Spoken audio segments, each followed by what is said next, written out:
tatlı uykundan uyandın mı? Benden ayrı bu sabah güllere boyandın mı?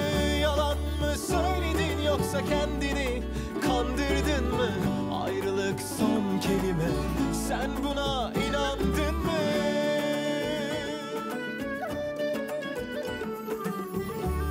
Bu sabah sensiz uyandım, ağladım tek başıma, ellerim bomboş kalktı. Olmuyor eksik bir yanım,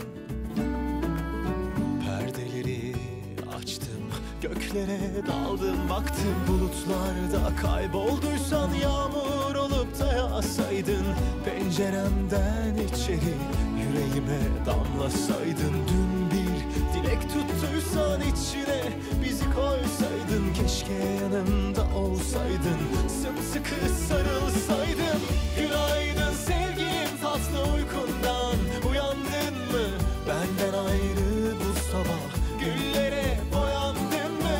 Yalan mı söyledin yoksa kendini kandırdın mı? Ayrılık son kelime, sen buna inandın mı?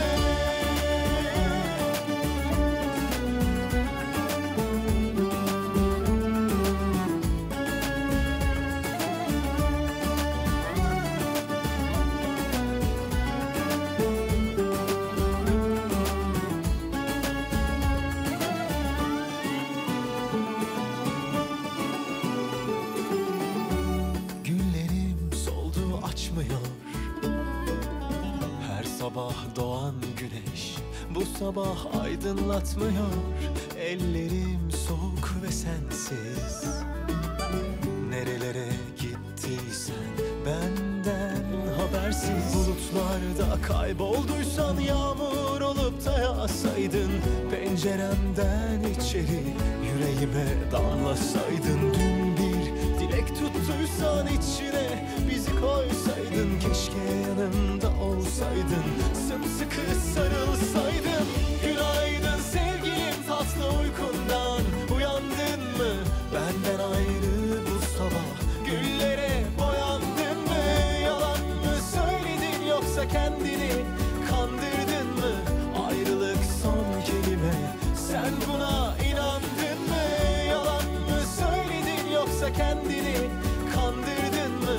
Ayrılık son kelime, sen buna inandın mı?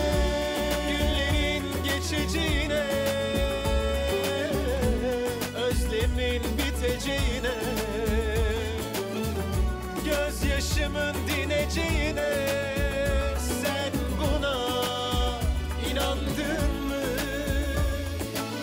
Günaydın sevgilim, tatlı uykundan uyandın mı? Benden ayrı bu sabah güllere boyandın mı? Yalan mı söyledin yoksa kendini kandırdın mı? Ayrılık son kelime, sen buna inandın mı?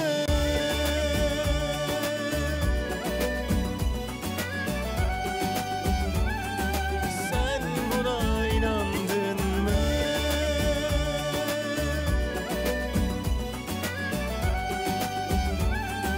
Sen buna inandın mı?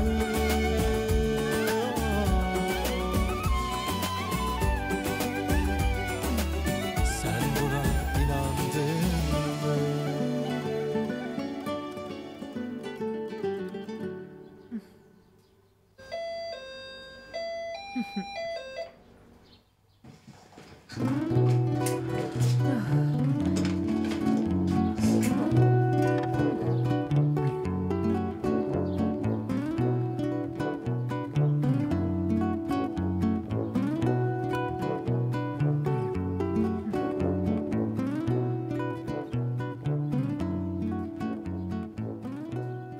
این چه سر و وضعیه؟